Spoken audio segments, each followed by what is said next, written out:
படம் எடுக்கணும்னு ஆசை வந்தது. எடுத்தேன் தம்பி. பெரிய படம். படம் எடுக்கணும்னு ஆசை வந்தது. எடுத்தேன் தம்பி. பெரிய படம். தீபாவளி அன்னைக்கு ரிலீஸ். தியேட்டர், வீட்டை எல்லாத்தையும் அடமான வச்சு தான் படத்தை ரிலீஸ் பண்ணேன். எல்லாரும் சத்தம் போட்டாங்க, ஏன் இப்படி எல்லாம் பண்றீங்கன்னு. என்ன தப்பு? சினிமாவில் சம்பாதிச்சேன், சினிமாவிலே போட்டேன். சினிமா என்ன ஏமாத்தாது.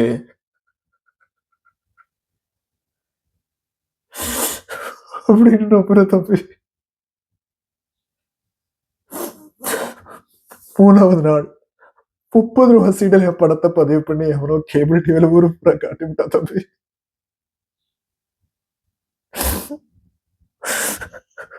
வீடு போச்சு, தியேட்டர் போச்சு, எல்லாம் போச்சு. அவன் காமிச்சா ஜனங்க பார்த்தாங்க, நீங்க பார்த்தீங்க. நான் என்ன பைத்தியமா? ஆமா, நான் பைத்தியம் தான். சினிமா பைத்தியம்.